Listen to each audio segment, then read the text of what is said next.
Hi, I'm Jim Capobianco. I wrote and directed Your Friend the Rat. And I'm Nate Ragg. I'm the production designer of Your Friend the Rat.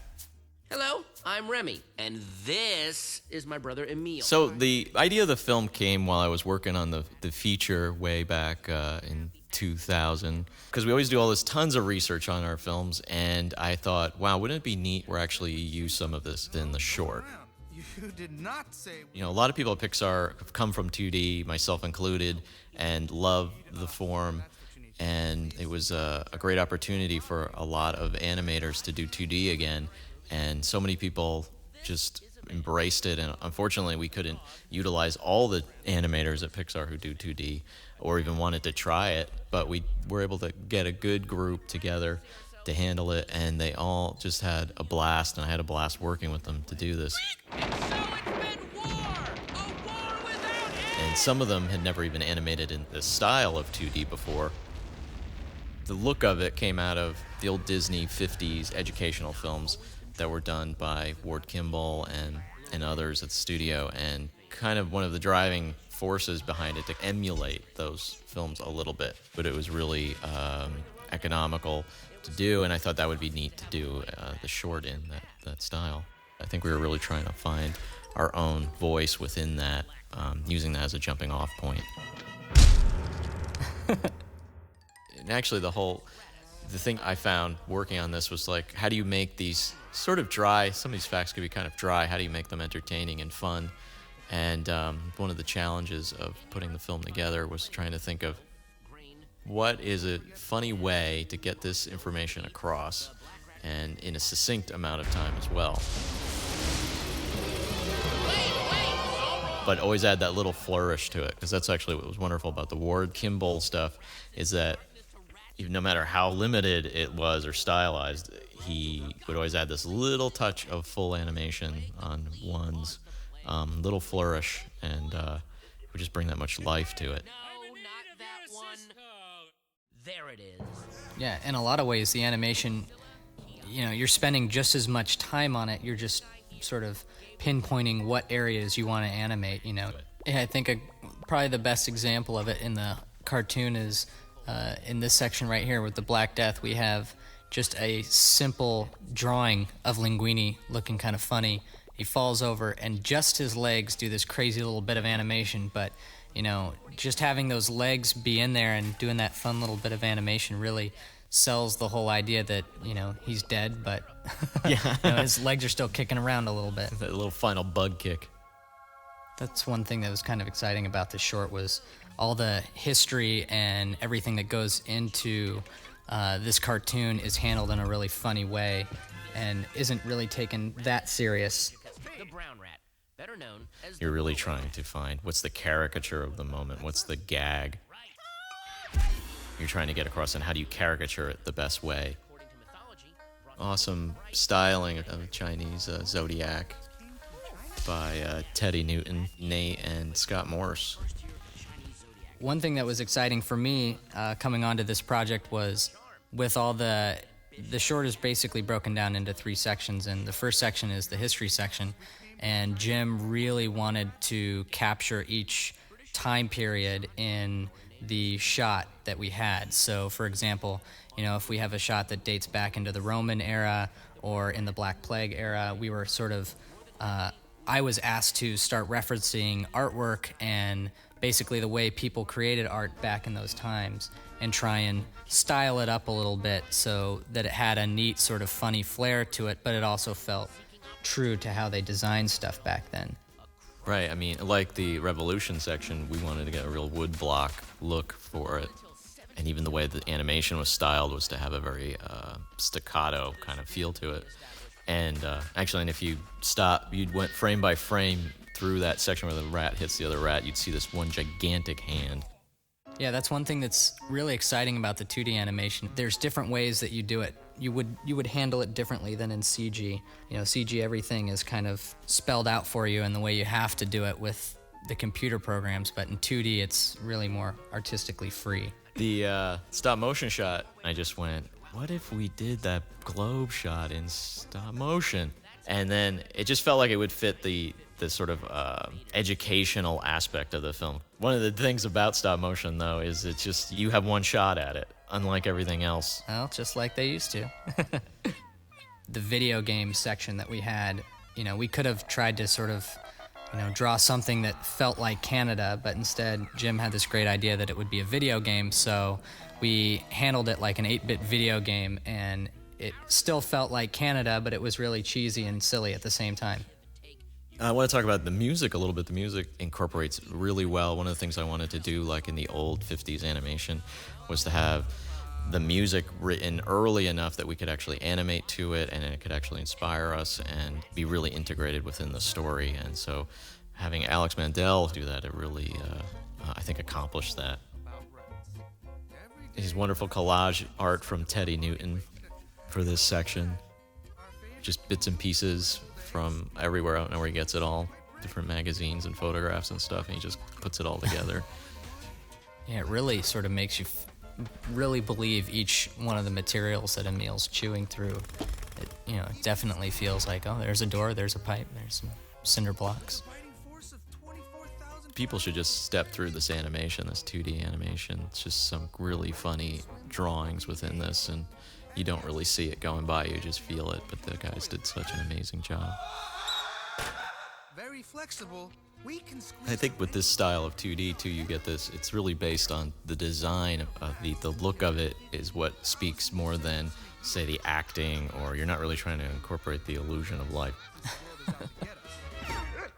I think this shot coming up here, with right after the atomic explosion, was one of the first bits of animation, and I think Bob Scott did it, and it really set the tone for It did, yeah. how everything was going to be animated. This one and this one actually did both of these one after the other, didn't he? Yeah, I think he did them both in like a week, and I remember we showed it at Dailies, and everyone was just like, "Oh, I get it," and it just... Yeah, one of the difficulties we had with the animators was trying to get them to not do so much animation, to pull them back, and to do a little less with this stylized way. I couldn't even believe how fast they animated a lot of this stuff. I know, They it just went was really like, quickly. We just passed our very scientific looking illustrations there of, though they're not labeled, I thought I should tell everybody, it's Louis Pasteur, Gertrude Elion, and Jonas Salk, the three scientists there. And here we come to, this is the one shot in the whole film that's integrated all our styles of animation. We have After Effects, we have 2D, stop motion, and all within the same, and computer, CG, all in the same shot. This was all done by Nate Ragg. He cleaned up the animation that was done in 2D, and we projected it on a chalkboard. yeah, that was really cool because Sarah animated everything by hand, and then we frame by frame projected it onto a large chalkboard, and I spent the day tracing it, drawing by drawing with chalk, and it was it goes by really quick. It's probably about 6 seconds, but it took about 6 hours, I think. Butterflies and puppy dogs, summer evenings, crispy frogs. The song came out of, I wanted to, when I was developing this, I was like, well, it's an educational film. I wanted to have a song in it, kind of like Schoolhouse Rock. That was done in the 70s that we grew up on. My good friend James Dash, I asked him, James is a Mac administrator here at Pixar, but a piano composer, and I said, hey, let's do a song, I don't know if they'll go for it, but let's just try it. And we sat down and both wrote this song, and we wanted it to have a rough feel, and neither of us having written an actual song before sort of has that. And also Pat and Pete not really having, not being professional singers, it also has that feel of two guys coming together to sing a song, and kind of all came together. It was one of those Hail Mary shots where I was like, I don't know if this is going to work, but let's just try it. Let's just go for it, and it did. The ending, I love this sort of integration with CG and the 2D plane. It kind of pulls together the two ideas we're playing with a lot in the film, with 3-dimensional and 2-dimensional. And then the idea to play with text, that graphic everything. And it's just something I don't think we've ever done here at the studio, where we've integrated this way and kind of went with this very broad humor of the Tex Avery kind of style of cartooning. So, well, that's the end, and I hope everybody enjoyed the commentary. And it was a joy to make this short, and I had so much fun working with all these people you see right here, and the truly talented group. And I hope to work with all of them again someday, especially this guy sitting next to me. Yeah, I mean, hopefully we get to do this again. It was a blast for me. Great opportunity to just really get to explore all the fun ideas in the cartoon and try and put some art to them. All right, thank you.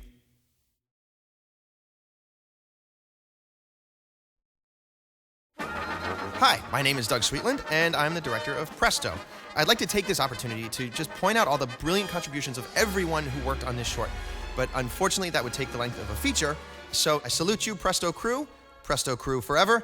And instead, we'll just discuss some of the underlying ideas that are at the heart of Presto, things that we were thinking about while we were making the short. Starting out, it's clearly sort of a classic cartoon throwback, but with some key differences that I think make it intrinsically Pixar. First, the short takes place in real time, which means that we can't really cross-dissolve from like a gag to another or from one set piece to another, as is often the case in old classic cartoons.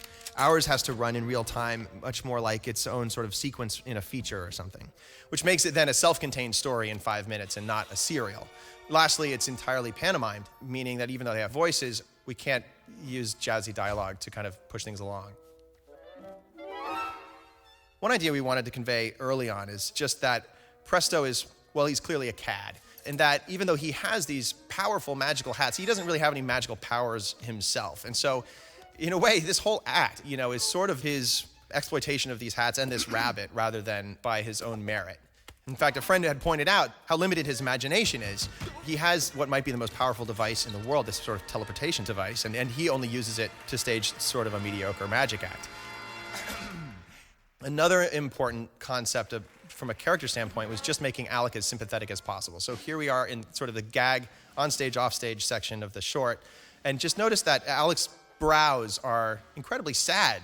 He's doing some sadistic things to Presto, but we just felt for the humanity of the short that he's not himself a sadist. He's actually incredibly apologetic and wishes that it didn't have to come to this, but it just simply must come to this. Really, that was like a tweak that came sort of late in the process, and it came just right down to changing his brows. For the longest time, they were sort of like angry brows. And just lightening them up and making him look sorry, I think adds to the sympathy and hopefully to the humor of that stretch. Another thing is just notice that he doesn't really ever move from that spot on the table, and that's another important thing. You think classic cartoons, everything's got to be completely zany, but a lot of, hopefully, the humor and certainly the strength of Alec as a character stems from the fact that he's able to do all of these things without actually even really barely moving at all. Certainly not if you're looking at his feet. And so I think an interesting thing to point out, Presto has to move a tremendous amount. He's running up and down the stage. He's very physical. He affects Alec not at all. Alec not moving is able to then affect Presto a tremendous amount. Looking at the latter gag, this is just an interesting example of the story process. That gag was really controversial just because its physics aren't sort of obvious. So we tried cutting it, but actually it made its way back in the reels simply as a way of getting Presto back to center stage so he could smash the carrot. That is interesting to me in that it didn't make its way back in by its own merit, but simply as this ulterior sort of choreography. Looking towards the end, there's actually a pretty huge hole in logic, and it's coming up. It's when Presto brings the carrot back. Now, you remember when he smashes the carrot on the table, he has no intention or reason at all to save the carrot for later. But we get past this point where Alec has saved Presto's life, and he's somehow able to play it off as if he'd intended to bring back the carrot the whole time. But yet again, for no reason at all. And it's just interesting to me that in having shown this short, around the world, no one has ever brought that up to me. The fact that it's basically this flawed logic. And I think it's because I think hopefully the audience is invested so much in what's going on a character level that they want Presto to bring the carrot back. And the fact that he's a magician and he performs a magician's trick is excuse enough to allow the carrot to sort of exist again. Another thing is it sets up Alec coming out of the hat at the end, which was intended sort of as an ironic resolution, that only when Presto completely gives up on the idea of trying to get Alec to come out of the hat does Alec come out of the hat. Only when he makes a true gesture of reconciliation does he get what he wanted all along. So this is the happy ending that you don't normally see in classic cartoons. And I have to say, it worried me for a while that it might not play because it's sort of unconventional, but I am very satisfied now that we did indeed find the best ending for this short. It's one of my favorite parts. Lastly, I would just add that what you've watched is just a combination of unbelievable talents. Definitely plural. I don't think it's any one person's work over another, and so again, I just sing the praises of absolutely everybody who contributed to this short. So that brings us to the end of Presto, and thank you very much for watching.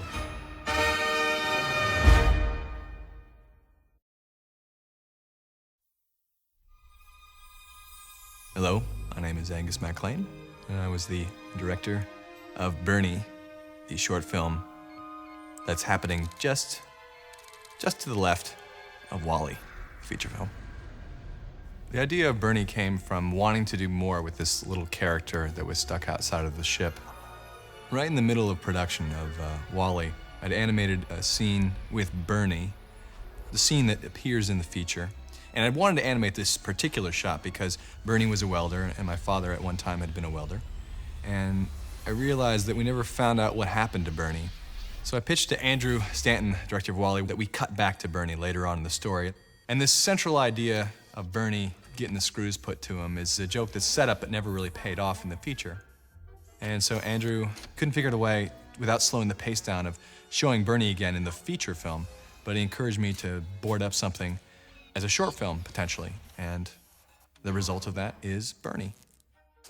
Bernie was a really appealing character to me because of his limitations. He didn't have any mouth, and he could do far less than Wall-E could. So the challenge was getting his emotion and how he was feeling through storytelling and through the way that it was being edited and the shots were composed. I knew that I wanted to have Beethoven's Ode to Joy at the end of the movie. So when there was the idea of Bernie humming to himself, I figured it would be a nice idea to have him humming Ode to Joy. Plus, rights-wise, you know, I think it's public domain. I hope so. So here's a total cheat. You can see where the door's opening and there's no light there. And this isn't even on the ship where he would be. It's a total movie cheat. I like the idea of Bernie not knowing about hand waving. And since Wall-E is kind of introducing humanity to everybody on the ship, and the whole idea of the film was that Wall-E makes everyone's life better, but except for this one robot who actually, he makes this robot's life worse for him having shown up. But he does teach Bernie how to wave. So there's really two stories going on in this short film. There's the story of what's happening to Bernie, and then there's the feature story from the movie. And we needed to come up with a quick shorthand to remind the audience at what point in the movie the events of Bernie, the movie, was happening. So here is a reminder of what part of Wall-E, the feature film, we're viewing. And then there's the Bernie short film.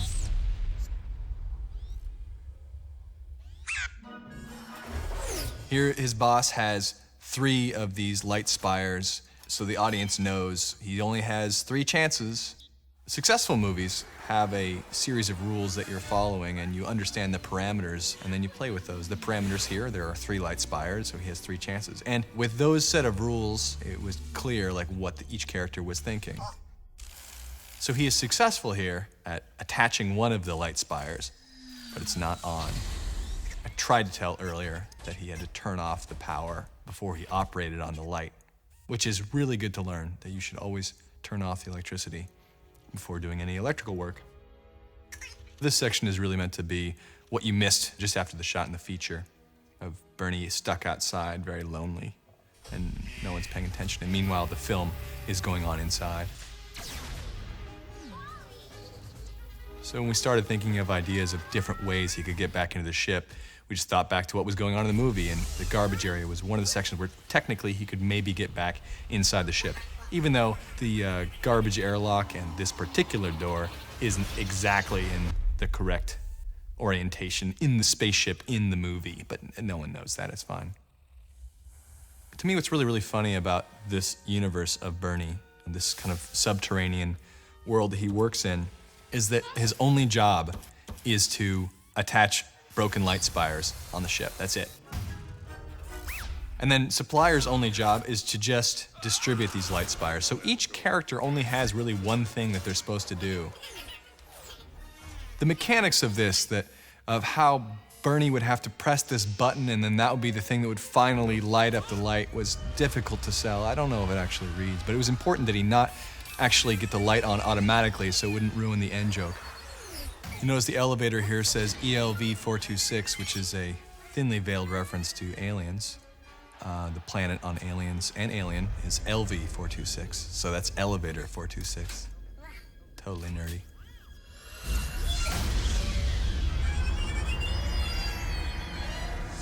I love this shot, this Stargate shot. It really feels like an old optical effect. And we'd spent a lot of time in this movie trying to make it feel like a 70s, 80s sci-fi film and not do too many effects that look too computer generated.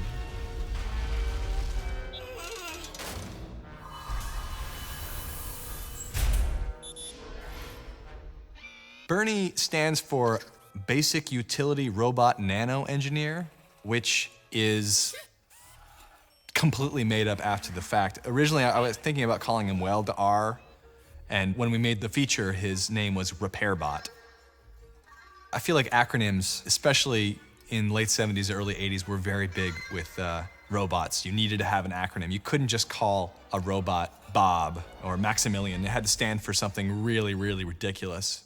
And in that vein, we went with Bernie and Supply R. Terrible, terrible jokes. I think that children pay attention to the details a lot of times that adults miss. There are aspects of the detail of what Bernie goes through that I kind of imagine him as a kid, where the parents are like Wally and Eve and they're going off and having their adventures. And Bernie is this kid that everyone's forgotten about. And so when children watch this film and then watch the feature a second time, hopefully they see the feature first, that they say, oh, this is what's happening to Bernie while the main feature is happening. Or if the camera would just pan left a little bit, you'd catch Bernie. So the idea of these doors was I kind of wanted to destroy the world with mechanical doors. It's kind of weird. I had a great crew on this film. Everyone really believes in the project. And one of the difficult things about doing a film that's attached to the feature is you're making it right after the feature. And so everyone has to work really, really hard on just one more thing. The effort really, really paid off. The whole crew really made this feel like an extension of the film, and not only in content, but also in quality. And I'm really grateful for that. It was a pleasure and a privilege to work on it with them.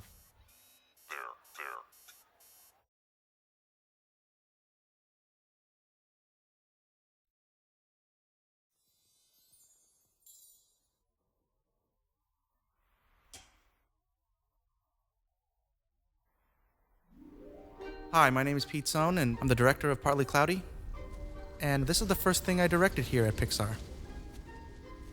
Partly Cloudy started off as an idea that I had as a young boy when my mom took me to the movies.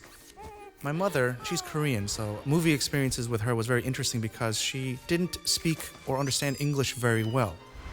And because we were living here in America, every movie that we saw was in English. Most of the time, she didn't understand what the people were saying, or she didn't really get the gist of some of the scenes in these movies. She would ask me in Korean, what were they saying? And I'd explain and do my best to translate, but my Korean wasn't very good. And so there would always be these kind of little wonky miscommunications of, this is what that character said in the movie, and she would just shrug her shoulders and kind of move on to the next thing. But there were movies that we did see that made a huge impact on me because she could understand these movies without having to speak or understand English very well. One of those movies was Dumbo. I remember my mom taking me to see Dumbo, and I remember in the opening scene of that movie, there were storks delivering all these baby animals to this circus train. As a kid, I wondered, where did these birds get these babies from? And that was kind of the seed. It all started from there. I had that idea and I forgot about it, and then years later, working at Pixar, I had an opportunity to pitch some short ideas, and one of them was that seed. Where do storks get their babies from? And what is that world? Maybe it was like a postal service. And you know what? What if the clouds made the babies? They could use their lightning powers and sculpt the cotton-like quality of the clouds that they're sitting on. That was kind of the inception of the short film, and is pretty much what I had pitched to John Lasseter and the other directors here at Pixar. My first pitch of the story, they talked about that they loved the concept, they loved the world, and they loved the beginnings of what these characters could be, but there was no story yet. And there wasn't. And so I went back to the drawing table and just tried to come up with, what do I want to say with the story? Okay, who are these guys? Some of my favorite stories have this personal element to it that is real. And somewhere in the middle of the story process, I started thinking about my relationship with my mother. I talk about watching these movies with my mom, but that communication barrier that I had with my mother kind of seeped into this thing. One of the kind of tenets of making the short was I didn't want any dialogue. I wanted it to be this kind of silent film where the characters would respond to each other without speaking any language. Thinking about my relationship with my mom, because she spoke Korean and didn't speak English very well, and I spoke English but not Korean very well. That started to click into things of how we would miscommunicate.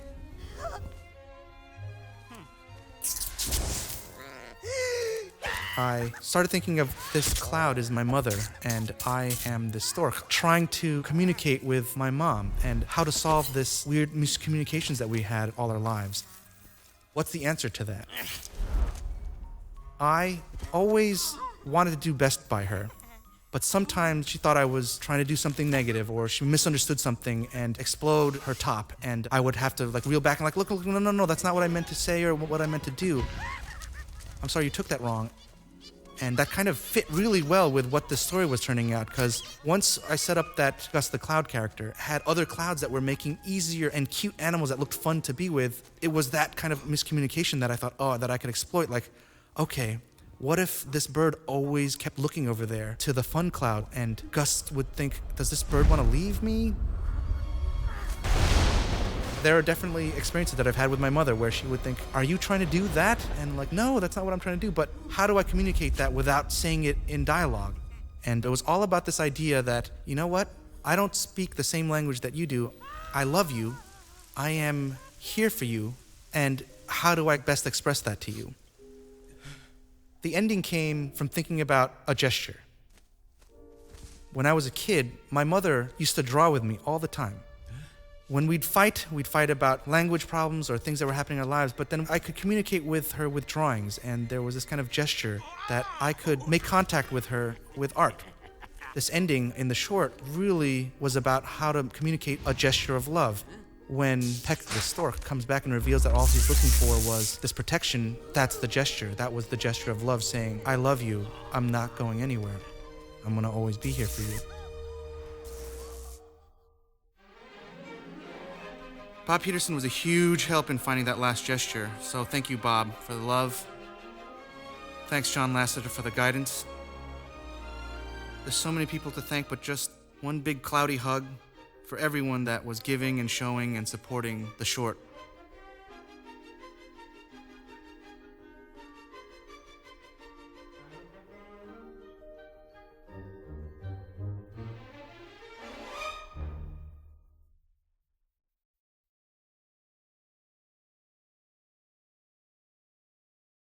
Hello, my name is Ronnie Del Carmen. I'm the director and writer of Doug's Special Mission. Hi, I'm Brad Weinmiller. I was the supervising technical director. We wanted to extend the stories of the main movie. So I thought of this short because I wanted to find out what Doug was doing there in the fog when Carl and Russell meet Doug. He has such a great heart. I love watching Doug. He's easily the most lovable character in the movie, so I wanted to kind of explore that as much as I can. The other thing about Doug, actually from the film itself, was he was one of the last characters that we worked on. We were still working out all the kinks all the way to the end of the film, trying to get his fur to look right, to get his animation to look right. So it was kind of neat that once we figured it out at the end, you wrote another story to push it just a little bit farther. I actually wanted to give Doug more adventures. I put him on a biplane. He almost destroyed a dirigible. There are all sorts of stories that I wanted to put in there, but due to the constraints of making this short, the producer told me that you should be able to use 90%, if not 100%, only the things that we used in the movie. And it actually ended up being quite an asset. It helped me focus on the one story I wanted to tell. My job is to figure out how to reuse all these props and then what ones I have to modify to make work, such as the rolling rock.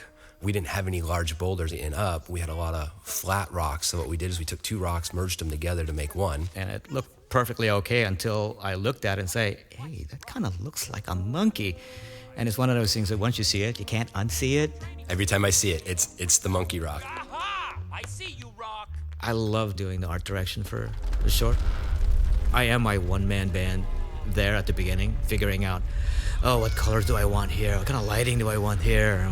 Because I wanted to kind of feel different from the movie. So it was fun to actually exercise that kind of detail. And then the lighting in this was more Doug-friendly. It really showed his features. Mm-hmm. The hair actually gave us a lot of problems. We had teams of people actually making sure that all those stray hairs that were just sticking out all over the place. So somebody please take some clippers to that. And we do. We actually, and we in the computer, we actually go in and we shave what we say, some of the hairs. We cut them. And then there is the sand. We did not have any sand in Up. We didn't have the technology even at the time to do a sand simulation. None of our other films, we had done that. And so there was nothing to reuse. So we just put a guy back in the back room and gave him 6 weeks to build it and figure this out. And it worked out. And actually, it didn't turn out to be quite the horror story you thought it was going to be, huh? No. Yeah, actually, something else turned out to be the horror story.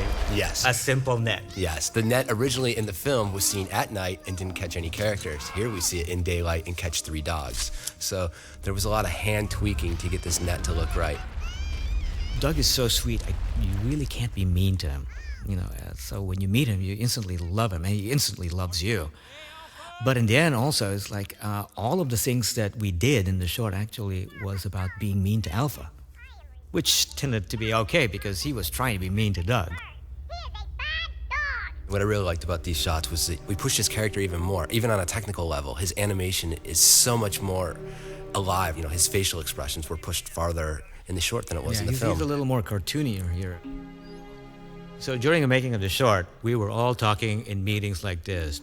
I do not like going over budget.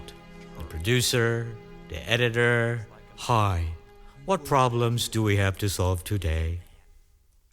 I actually miss talking like Doug now. Hey, are you okay over there? I learned a lot from making this short. How to motivate people and how to talk about certain things, what to say, and what is meaningful.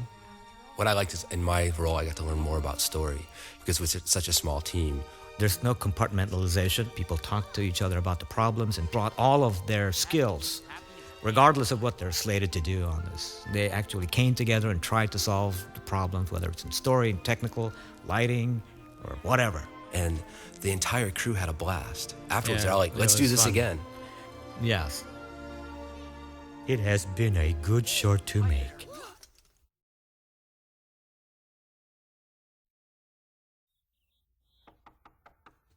Hi, my name is Josh Cooley. I'm the writer-director of George and AJ. So I came up with the idea for the short while I was drawing storyboards for the film Up, which is how I thought of the idea.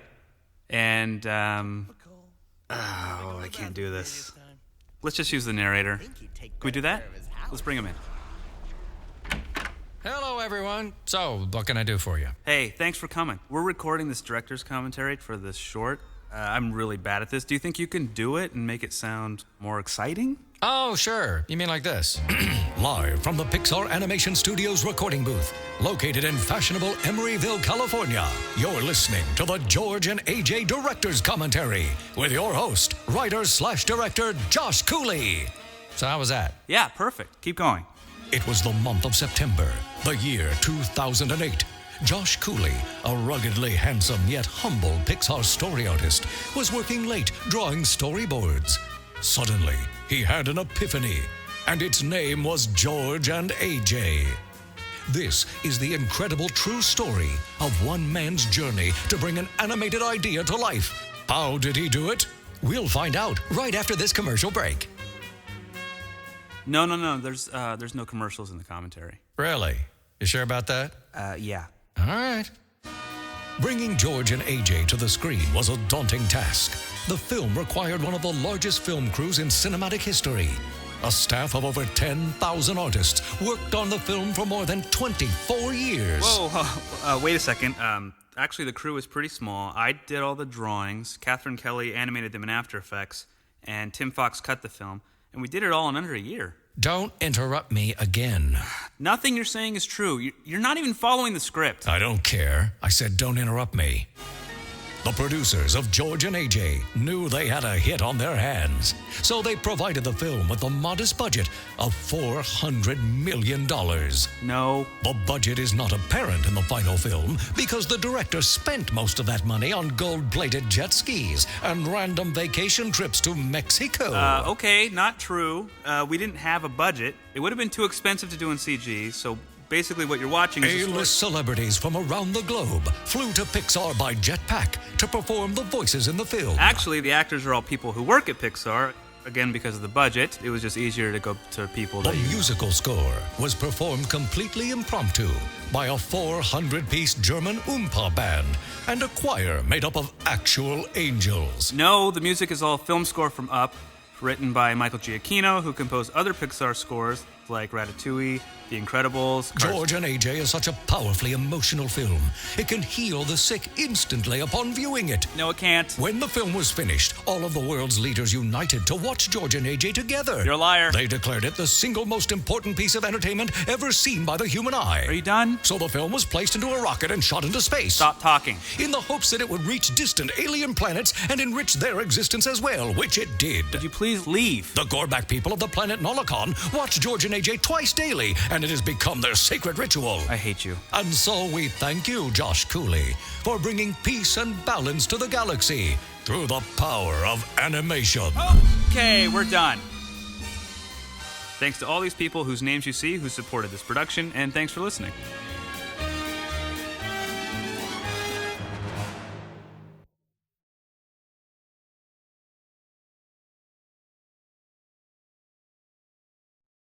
Hello, I'm Teddy Newton. I'm the director of Day and Night. Hi, my name is Sandy Cartman. On Day and Night, I was the camera polisher and stereographer. When I opened this picture, I wanted the audience to think they were watching a familiar cartoon they'd seen 100 times before. The idea was to fill the frame with customary cartoon imagery, only to break into something unfamiliar. Originally, my idea was to have a keyhole as a personality, so I drew a pair of cartoon eyes on this keyhole, and it could glance into itself, seeing a world within. But the novelty was limited, and I wanted this character to be mobilized, so I added legs, allowing him to walk around his environment, revealing more of his landscape. This inspired the idea that the background could mirror his personal state. Unlike other Pixar movies, a big portion of this was drawn by hand. These drawings were scanned into a computer and vectorized. We had to take pencil and paper drawings, and we had to actually bring them into the computer. You have someone drawing at their desk, and you have someone else modeling this set in their computer. And they might as well be in two quadrants of the world. So one of the things that we did on Day and Night was we said, okay, you know what? We can't wait till you're done hand drawing. We can't wait till your set is done. We have to keep bringing these two worlds together, even when the art's not ready, so that we can test where we are. Both teams basically had to eyeball this and hope this would actually merge together when we would, sandwich these two mediums. The challenge was awesome. We were composing 3 movies at once. I was composing through the day character, the movie that Teddy wanted to see. I was composing through the night character, the movie that Teddy wanted to see. And then we were composing the 2 characters in a single frame. And all that was shot with 1 camera. And believe me, it was so hard, but I loved it.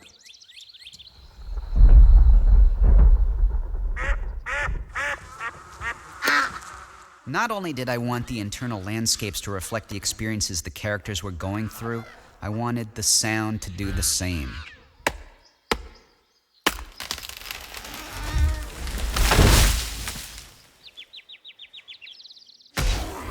Greg Snyder and Barney Jones supplied the sound effects for this picture. My first conceit was not to use any music at all. I wanted only naturalistic sounds that mirrored the actions of the characters. For instance, if Knight had an idea, an outhouse light would click on. If the two characters were grappling each other on the beach, we would only use sounds you'd hear on a beach to match with their movements.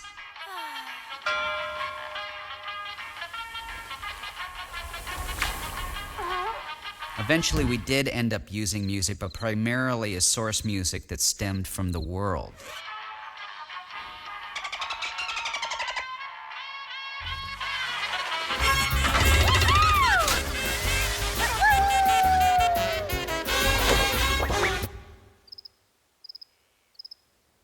When you started talking about your thoughts on this film, it kind of blew my mind, because it's not that it's Day's world and Night's world. It's actually they're in the same world, and Day sees it from his perspective and Night sees it from his perspective. Right. And so it's like it's a single world. It's just the audience is seeing two different perspectives. That's exactly right.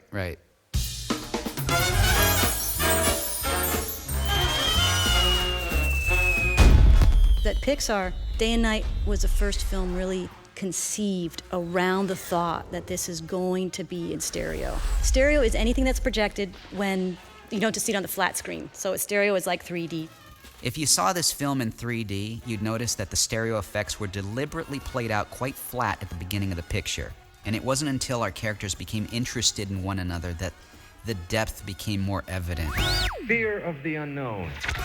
This idea here with the radio tower was something I wanted to do from the very beginning. Years ago, my mother owned an audio recording of Dr. Wayne Dyer performing one of his lectures. It seemed as though his words were catered directly to the theme of the picture we were making. He talked about how people would often stay in their comfort zones instead of being open to new possibilities. The audio, to me, was a microcosm of your entire short. The most beautiful things in all the universe are the most mysterious. Some people have told me that their favorite part of this film is the sunset moment where Day and Night turn into one another. But they really don't turn into the other. They are still who they are. They are still the same person. It's just that the thing inside them has changed. They come out of the experience seeing the world in a new way, empathizing with the other's worldview. It's not that they switched worlds, it's that they saw each other's perspective.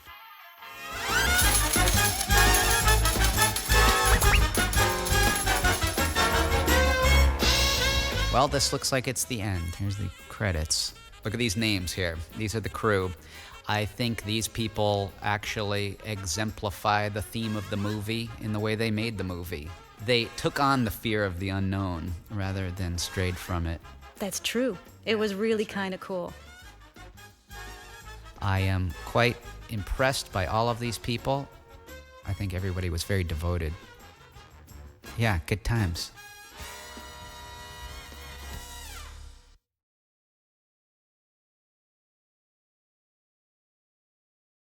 Hi, I'm Gary Reitzer. I directed Hawaiian Vacation. Hi, I'm Angus MacLean. I did the supervising of the animation. And I'm Jason Katz. I was the story supervisor. And one of the things we knew going into this, it was the first Toy Story tune. The goal is to show a different aspect of the toy universe, be it a genre of toy, or in this case, what the toys do when you go on vacation. At the same time, we wanted to have all the characters we just saw in Toy Story 3 that we liked and see what they're doing now and give them all a moment in 6 minutes. And it's a little bit nuts to make a movie this short with 22 speaking roles. That's me! Can you make my arms bigger? Oh, yeah. We didn't really know what we were going to end up with when we started. We just knew, we wanted it to feel like Toy Story and, having the music feel right. To get all these actors to do the voices was a thrill for me because I got to meet people like Don Rickles, and Timothy Dalton did a great job of being an over-the-top director, directing the aliens whose performances were exactly the same every time. Horrifying. Next. Brilliant! Bonnie's coming! The idea was that Bonnie's backpack was this kind of magical elevator in between Sunnyside and Bonnie's room, and that was kind of established in Toy Story 3, I understand, right? Yeah, we needed some way to show how the toys could communicate to Sunnyside. And passing a note through the backpack was what our solution was. Here's a fun fact. There's no backpack straps on the backpack in the movie. Here's your bag, Barbie. And we asked Michael Keaton, what would you say to Barbie to get her to smile? And he said, say, sunscreen. Say sunscreen. Sunscreen. Perfect. Click, click. Although my favorite new prop is the camera that Ken has, which is a completely useless plastic thing with nothing but a hole in the middle. What's funny for me about Ken is how limited his acting is. He walks kind of stiff, and his arms are pretty stiff, and you don't see his fingers move. Here's a movie cheat. Ken could not possibly leap up 5 feet to the window. I think the pilot guy is one of the deepest characters we've ever created, because the idea of a zipper pull who looks like a pilot but will never, ever fly anywhere is tragic and funny. Sorry, sir. I just zip and unzip. I don't actually fly. Really, the biggest turn, is Ken in the backpack and wanting to give up. I think Ken is the master of his own domain, but once you take him out of that world, he really is a fish out of water really, really easily. If you look carefully here, Buzz is not paying attention. He's self-centered enough to be like, I got it. I don't need to pay attention anymore. The artwork for the Hawaii brochure was designed by Marty Bowman. It became the thread for the story because each of the events that the toys are going to recreate for us are listed in the brochure, so it gives us a roadmap for the whole short. In addition, Ken, of course, has ordered all the events with glitter pen, but technically I can tell you the glitter pen is tough to do in computer animation, getting that glitter to hit just right. We really had fun giving all the characters their own Hawaiian costume, and what would they look like at a Hawaiian party. And the whole idea here is that the toys have to make do with the limitations of Bonnie's room. It also helps the craftiness of not only Bonnie, but the toys, and kind of being able to put on a show, but it's if, you had to do that in a preschool environment. Luckily for us, we had limitations which kept the budget down, but I think it's funnier that the aquarium has no water in it and the aliens have to create the artificial bubbles. The shark is live action. An animated shark wouldn't have been as scary. Yeah. Estelle Harris, who does Mrs. Potato Head, was a riot, and we had to get her to say the Hawaiian state fish, which took a long time, and we had to write it out phonetically. And the state fish, the humu humu nuku nuku apua. And then Eric Benson, who worked in story, we just let him run wild with every Hawaii gag he could think of. A lot of the gags where Ken was just getting the stuffing beat out of him. You're not wearing any pants. Strangely fun to help design costumes for Ken and Barbie. The Barbie outfit in their surfing shot is the first outfit Barbie was sold with. I like how the toys are clever enough to use a jigsaw puzzle box for the background of the surfing shot, which also for us film geeks, it looks like a process shot from the 60s. And Chuckles, voiced by Bud Lucky, sings a little song that Mark Mothersbaugh, the composer, wrote for us that we don't get to hear for very long, but it's a really lovely Hawaiian song. The part here where Chuckles has a chant, what he's saying basically translates to bound and rebound as a reference to Bud Lucky's short Boundin'. And the lighting of Stephen James was the shot with the glow stick that Buzz dances with, and the way it bounces the light off everything with the other lights in the background was one of my favorite looking shots in the movie. Not to mention one of my favorite animated shots in the movie. Yeah, Neil Helm animated that, did a really good job. Did a lot of reference for it, like he looked at a ton of fire dancing footage and took it really, really seriously. And I remember talking to Michael Arndt and Lee Unkrich at Toy Story 3, and they always talked about how Barbie was going to wear the pants in the family. Barbie was in charge. So it felt right that Barbie was the one that took that final step to get them to the romantic moment. Growing up in Chicago, snowy scenes to me could be both bleak and incredibly romantic. So the colors of the sunset in a snowstorm can be just as beautiful as a sunset at a beach. That falling through the snow gag, we had to significantly change Bonnie's house to make that work. If you watch the end of Toy Story 3 and look closely, there's railings there. There's wood that stops them from doing that, so we had to just remove those. Until they fall off the deck. this movie ends really, really strongly. I'll get the shovel. That last joke and the last line, and then it ends really cleanly. There's this long pause before Ham says, I'll get the shovel. And editing, which Axel Geddes did the editing in this, is all about timing. So the pauses, if you like Jack Benny and things like that, pauses are more important than anything. Thanks for listening to this commentary, and a big thanks to all the people that worked on Hawaiian Vacation at Pixar. Everyone did an amazing job. Hi, I'm Rob Gibbs, director of Mater's Tall Tales. I'm Kim Adams, producer. I'm Bob Polly, production designer. This is the 10th Cars tune, but the first Cars tune to be produced up at Pixar Canada. John Lasseter came to me with this idea, what can we do with Mater next? Well, let's take him to the sky. We worked in conjunction with the folks in Canada to make this. When they started up there, they had 15 crew, and 10 months later, when we finished, they were up to 60. The studio was under construction the entire time. It's kind of a lot like the old Pixar. It's a very tight-knit, organized studio. There's so much great work that went into the buildings in Prop West Junction and the characters. trying to reference older airports with the different sort of hangars and the old towers and the kind of quaintness of it. But then also you got to figure out, where do planes live? What do their houses look like? Clearly the driveways are wider. They've got wider garages. The streets are wider, but they still have picket fences. This was a chance for us to kind of explore how airplanes work as characters. So it's getting this kind of a less aggressive, kind of more flight team looking, appealing jet. Skipper's an older Corsair, and one of the tricky things about this was first time we were seeing an airplane, so we had to kind of figure out what is the rule set. You know, they're a little more chummy, they're a little squatter, where do the eyes live, that sort of thing. And the mouth making that read. Exactly. We needed Skipper to have a little sidekick in order to suit up Mater, and of course, whenever we need a character to do anything in the Cars world, we usually throw a forklift in there because they're the only ones that logically can do anything. They have arms. It's really, these airplanes, it's really quite a helpless world.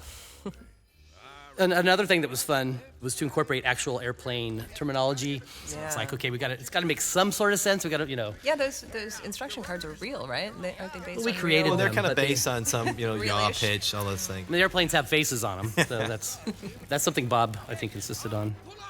So what's fun about Mater in this state of being an airplane is he doesn't really fly awesomely until he starts going backwards. So having that telephone wire gag that propels him backwards, it's like, of course, Mater is the world's best backwards driver, so why wouldn't he be the best backwards flyer, right? He's a natural. He's 100% committed. Yes. Yeah, 110. You see a lot of these airplane forms in the environment in the background. And I know that was a little tricky for a while because it looked like these giant derelict planes resting among... Looked like dead airplanes. It looked odd. They looked really dead. So it was kind of this integration of those forms into a landscape that made sense. Yeah, and coming up with a name for the Falcon Hawks. Pretty much everything was taken that was awesome, anything that involved... Every bird, thunder, lightning, everything cool. And so I think John just came in and said, just make it Falcon Hawks. It's two birds, of course. Makes perfect sense.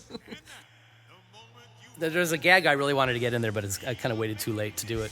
When the Falcon Hawks fly over the corn and you see it blowing in the wind, I wanted all the corn to pop into popcorn.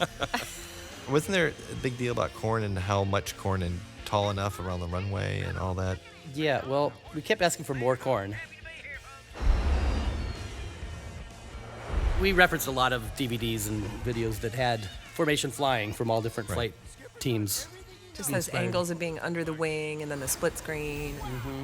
They do this a lot where they lock a camera onto one jet and then so you can see part of that jet and then what's going on around it with the other jets. I love that stuff. My favorite shot.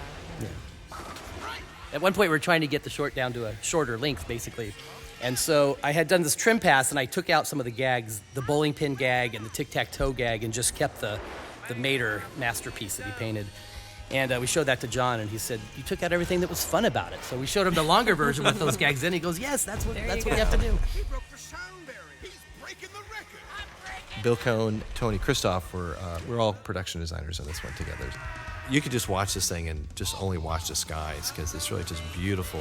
The lighting that Bill set up in terms of the time of day. And you start earlier in the day, so it's this constant chase of pushing the time of day later and later. So you get to the point where he's flying up there and he's in the sun and the earth is kind of falling into shadow so that you can set up for the fireworks later. This is beautiful. We had Mater kind of land and then the fireworks go off and John's like, have Mater push a button, make him active there. So he pushes his button and then, of course, the M at the end. It was great to watch that company grow from the very beginning and using Air Mater as the tool to get the studio in Canada going, to see it go from 15 people up to 60 or 70 and to really get to know people individually. And what's nice is it's not just a handoff. We're working together with them, so you still do feel like you're a team. It's a collaboration. Yes.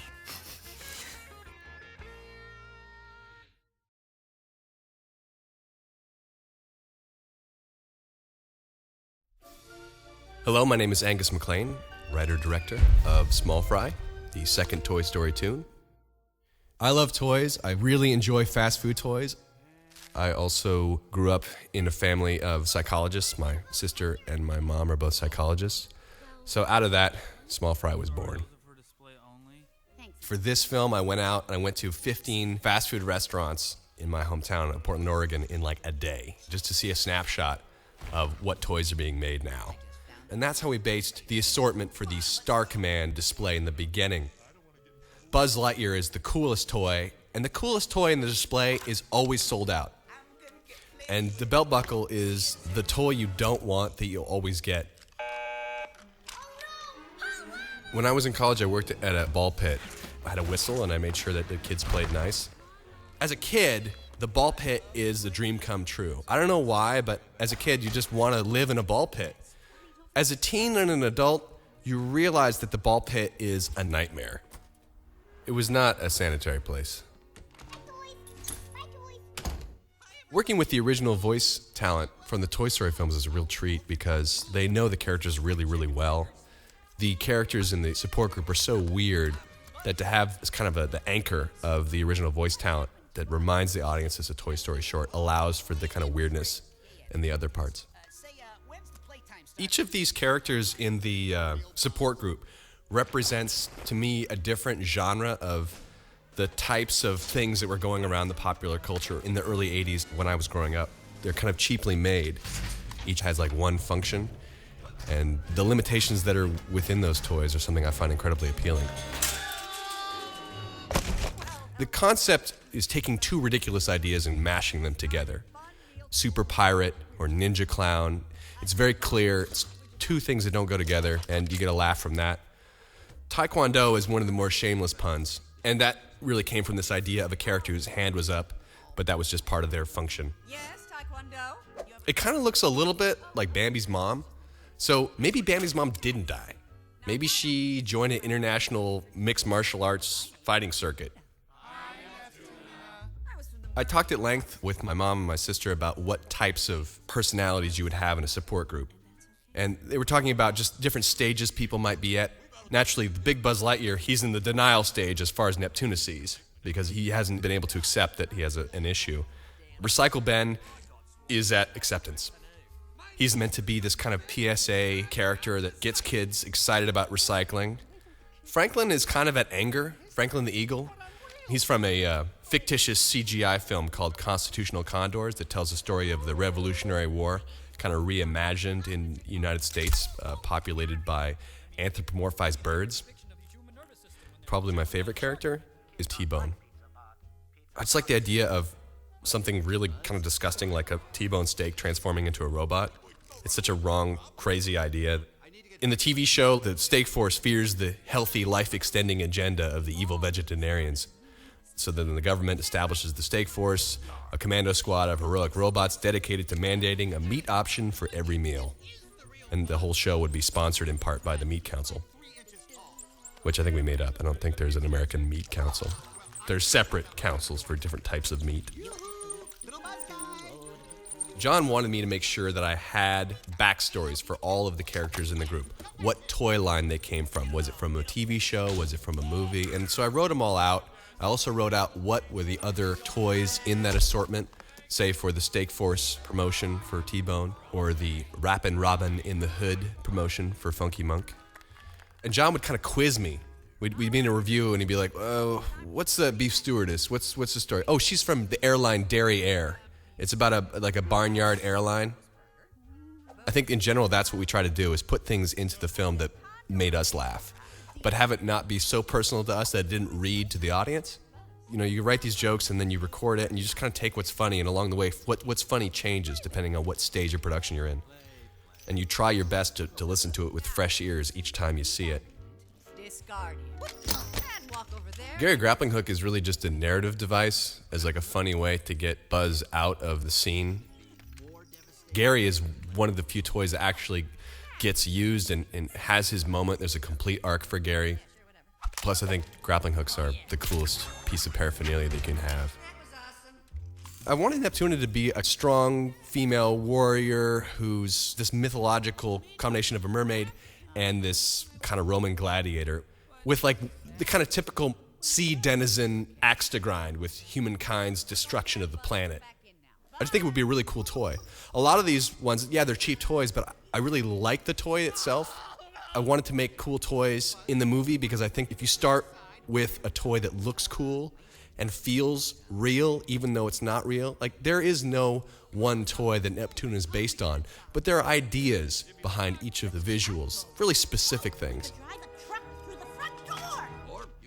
As with all of the toys, they're a lot smaller. You get to see a lot more detail of the manufacturing defects.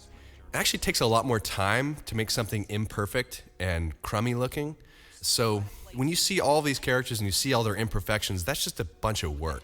My sponsor, I know now that the real prize is inside of each and every one of us.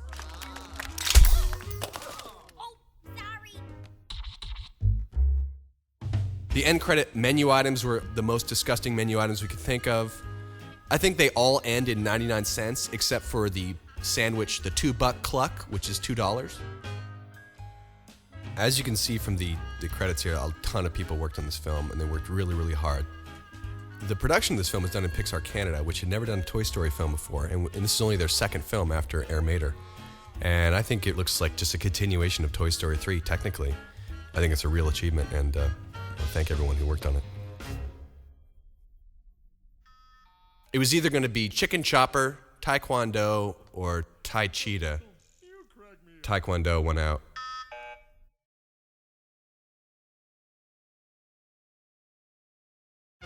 Hi, I'm Rob Gibbs, director of Time Travel Mater. Hi, I'm Torben Bullock, the picture editor. Tony Christoph, production designer. Well, welcome to Time Travel Mater. If I'm lying, I'm crying. So we called this a Pixar Laugh-O-Gram in honor of Walt Disney's original studio. So a while back, Scott Morris, one of our story artists, boarded a little short that never got made, but it was really charming, where Mater goes back in time. And John Lasseter really liked that idea that Mater would go back in time and witness the history. So John wanted to actually tie in Cars Land at Disneyland and the beginnings of Radiator Springs. So when he is transported back in time, that's where he ends up. I think an earlier version, he gets struck by lightning, and that sends Mater back in time. Right. One of our story artists, Valerie Lapointe, came up with the idea that this clock falls on Mater's air filter, and he sneezes and goes back in time. So, whenever Mater tells one of these tall tales, it's a story that actually happened, but this is his version and they're retelling it. And when Mater thinks about past events, he thinks about it in the context of the films that he's seen or the television shows that he's watched. So when he goes back in time and he arrives in the past, it's in a early silent cinema sepia tone wash. Well, howdy. So when he first goes back in time, we start in 1909 when Stanley first arrives in Ornament Valley. In the early days of cinema, all the cameras were cranked by hand, and it was very difficult to crank them consistently. So you get this kind of flickering because there's a little bit more light is let in as the crank goes slower or faster. As we were going through our lighting reviews, my instinct is to perfect the lighting as much as we always do it here at Pixar. But with the sepia tones and with the black and white, you kind of had to go with the imperfection of the technology of the time. I always had to kind of stop myself from making notes that would make it perfect in a 21st century kind of way. I think the original story, Stanley was a prospector and he discovered the spring and set up a town. But I thought it'd be much more convenient if he was a traveling radiator cap salesman. That way he has his caps with him. And this is the first time we've actually seen Stanley alive. He's always been just a bronze statue. So working with the studio in Vancouver, we had to figure out how everything works, his little menu of radiator caps there, where he keeps his caps. I love his Cap-O-Matic. It's so cool, a Cap-O-Matic, especially all those different designs you came up for all the different radiator caps. So we didn't have a lot of cars of that era. Oh yeah, we needed some background characters. Personally, I love old cars, so I spent some time just drawing old cars, and we showed a bunch of different designs to John Lasseter to see which ones he would respond to. Of course, his answer was yes. So we ended up... All of them. We built about almost a dozen characters. And I tried to come up with a story for every one of them, like a backstory, like something. I mean, there's so much detail in those characters that probably would never be able to see. But hopefully people will get to enjoy them in a form of toys. Yeah. It was really fun working with folks in Canada creating this time travel effects. And then when you get into this 1920s era, this black and white they've done is amazing. It's not the film noir of the 1940s, which is a lot of very sharp edges, but still a slightly soft but more consistent image. For all you film nerds out there, the adding of silver into nitrate film is what enabled you to get lots of really graduated shadows. Say, We also get very inspired by the music of different eras. We thought the music of like Keystone Cops and Laurel and Hardy and the Hal Roach Studios from the teens really felt great for this short. It really inspired us in its small combos. So also a lot of the dialogue and phrases that we use, we research and try to make it as authentic as possible. So the banter, the back and forth banter between Stanley and Lizzie, we try to keep that, kind of the era. Hubba, aren't you the cat's pajamas? My favorite was, applesauce. Oh, applesauce. Because that's something that my grandfather, who is, as of this recording, 99 years old, I've actually heard him say. That's a call to my grandfather, Thomas Edward Bullock of Castro Valley, California. And I love that this is he takes her in to buy her a wedding ring, basically. They fall in love instantly. Yeah, we call this whole drive their date. You know how to treat a girl. Ah, shucks. So she merges with this diamond radiator cap. And without actually saying, will you marry me? You just say, do you like it? I do. I really do. I love it when Rob is so romantic. Yeah, it doesn't happen very often. Yeah. And then we move forward into the 1930s, something called the two-strip Technicolor process. They would record separate images onto a piece of film of the red and blue-green spectrums, and it gives you this kind of neat pastel-y sort of look. So much fun. I'm hoping people will get married in Cars Land and put Lizzie and Stanley wedding cake toppers on their cake. They're building Cars Land down at Disneyland. And to see it done in real, actually, not just in CG, not just in a computer, with the same degree of attention to detail was very, very inspiring. Yep. Step aside. I love that we were so insistent on being as authentic as we were. Yeah. So that when you go to the park and you've seen the short, you'll remember it looking exactly like it does. Our version of Stanley's Oasis, however, is a brand new version of it because that's when he first built it. What you'll see at Cars Land is the charming ghost town version of Stanley's Oasis. And thus, history is made. Restored. First question is, if they hadn't gone back in time, would it have happened at all? Did they create the history by going back in time? It's really confusing, actually. Don't think about it too much.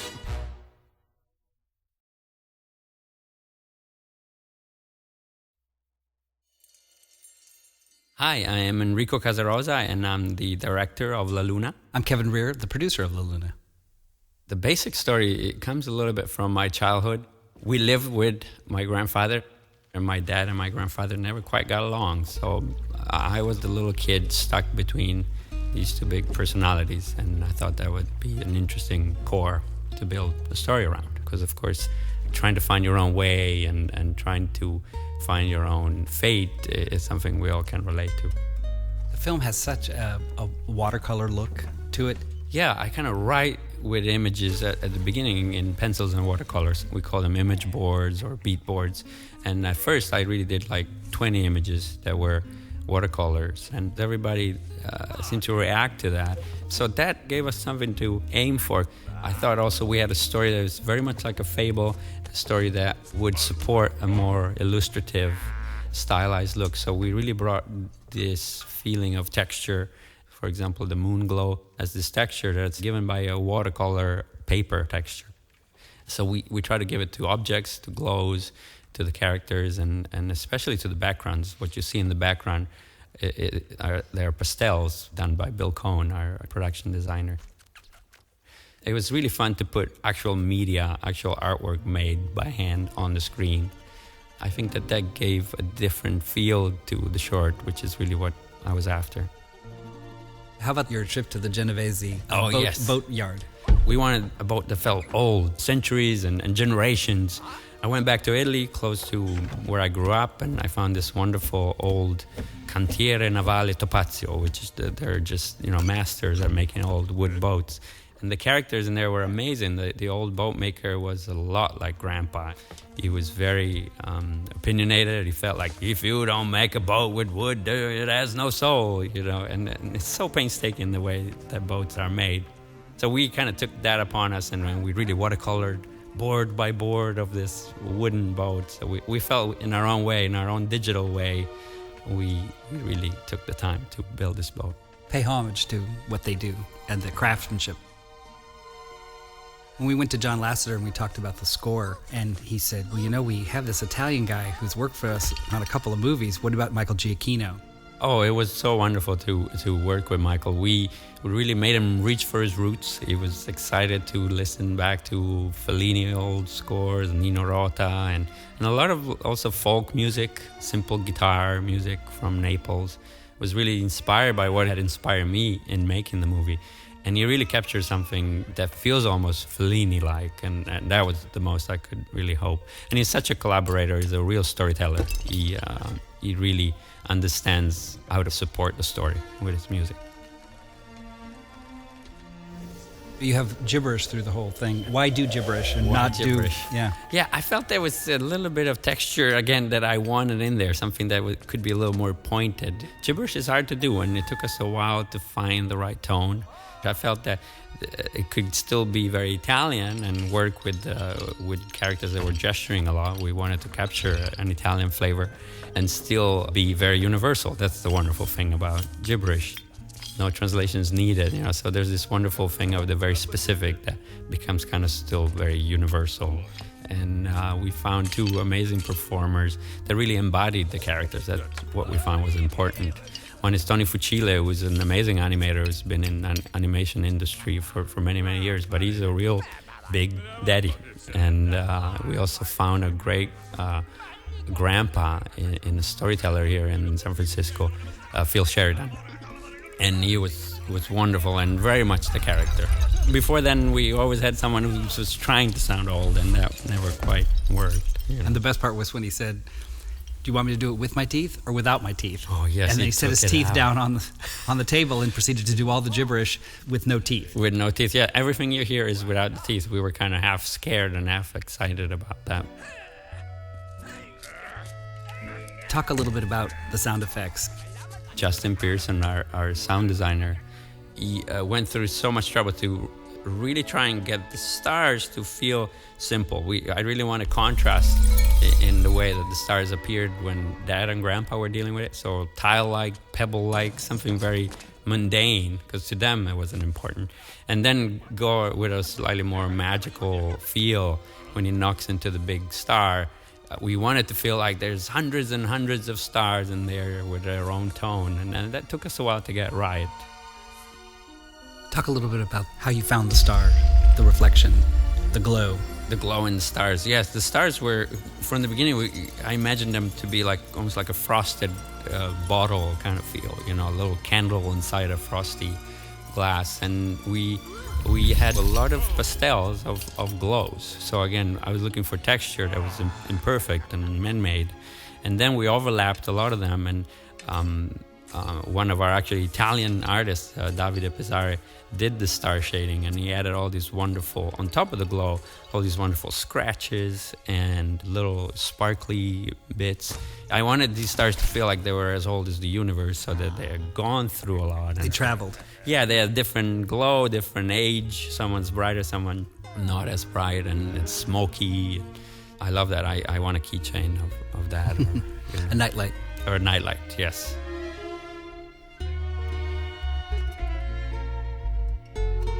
The credits were a lot of fun to do because I storyboarded the whole show kind of in this style, and in the credits I was kind of able to just put it right on the screen. We also want to thank the crew who've gotten behind this show and really embraced it and been these Italian wannabes who have just loved the movie and have done a great job. Absolutely. I want to thank each one of our lunatics. We love the lunatics. They put so much work, and they really are the ones that made La Luna possible.